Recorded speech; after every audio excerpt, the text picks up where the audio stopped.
Do you need to draw the cell membrane?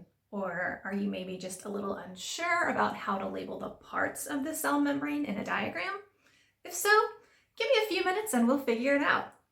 Hi biology friends, it's Sarah, your other biology professor, and let's draw the cell membrane. The cell membrane, or plasma membrane, same thing, is made up of 3 types of macromolecules: proteins, lipids, and carbohydrates. But the thing that you're going to see the most of, the phospholipid. So let's start there. Phospholipids are made up of a phosphate group, a glycerol, and 2 fatty acid tails. But we're not drawing that. You usually see phospholipids represented as a circle with 2 sticks.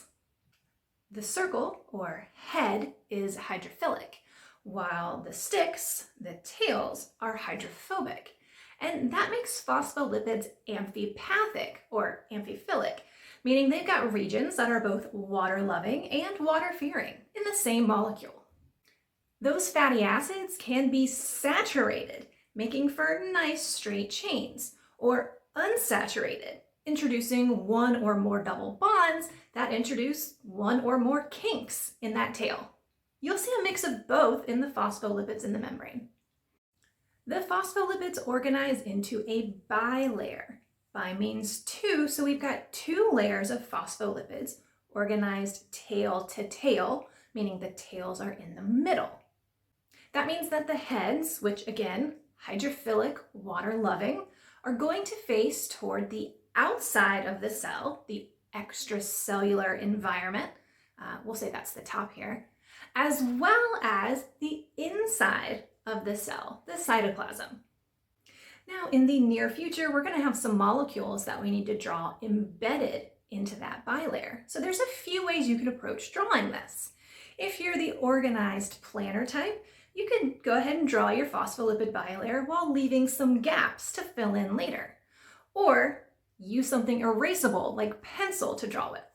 But my preferred approach is probably the lazy one.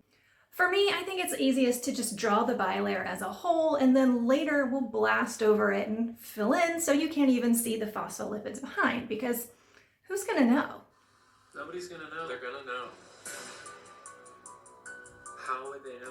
Anyway, you're going to learn about some structures, things like the nucleus, the chloroplast, the mitochondria, that have double membranes. That means that they have 2 phospholipid bilayers with a gap, some space, inner membrane space in between. So be sure that you can differentiate between a bilayer and a double membrane. Okay, so another important lipid that you're going to find in the plasma membrane is cholesterol, particularly in animal cells. Cholesterol is a steroid. The 4 fused rings kind of give that away. You'll see cholesterol tucked in between the phospholipids, acting as a sort of fluidity buffer. So it helps to keep the phospholipids from becoming too fluid, too loose, but also prevents them from becoming too tightly packed. Cholesterol is another amphipathic molecule. It's got this teeny tiny little polar hydrophilic head that'll be hanging out with the heads of the phospholipids, while the rest of the molecule is hydrophobic and will be down in the tails. Now you could get as detailed as you want with drawing the structure of cholesterol, but I often just see it represented as 4 little circles representing those fused rings. But make sure you label it either way. Now, the membrane proteins are going to be grouped into one of 2 broad categories. So first you have the peripheral proteins. And just like how your peripheral vision is on the edge of your field of view, you're going to find peripheral proteins on the outer or inner membrane surface, often loosely, temporarily associating with phospholipids or with other proteins. That means that you may see a peripheral protein sitting on top of another protein that's actually embedded into that phospholipid bilayer. And that protein is called an integral protein. So integral in the membrane. Many integral proteins span across the entire membrane from one side to the other, and these we call transmembrane proteins.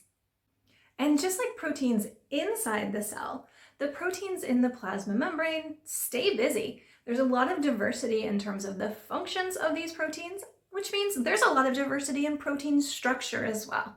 Here's a list of some of the things that these proteins might be up to.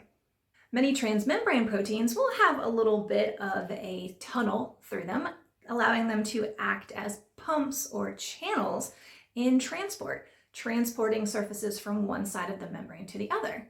And others are important in things like cell-cell recognition. And that's going to bring us to the carbohydrates.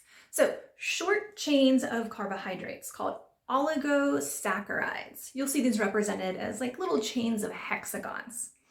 These oligosaccharides will be covalently bound to proteins in the cell membrane to generate glycoproteins. Now, glycoproteins are particularly important for things like cellular recognition and cellular communication. In fact, glycoproteins determine your blood type. Oligosaccharides, carbohydrates, can also be covalently bound to phospholipids, creating glycolipids. And you'll often see this layer of carbohydrates on the outer cell membrane, referred to as the glycocalyx, or in bacteria, the cell coat. And those are the components of your fluid mosaic cell membrane. A fluid bilayer of phospholipids with a mosaic of attached or embedded, but still very dynamic and movable, proteins, lipids, and carbohydrates. Now, if you're feeling a little bit better about how to draw or how to identify the components of the plasma membrane, give me a thumbs up. Otherwise, subscribe for even more biology content from me. Check out my website for tutoring resources, and I'll see you next time. Bye.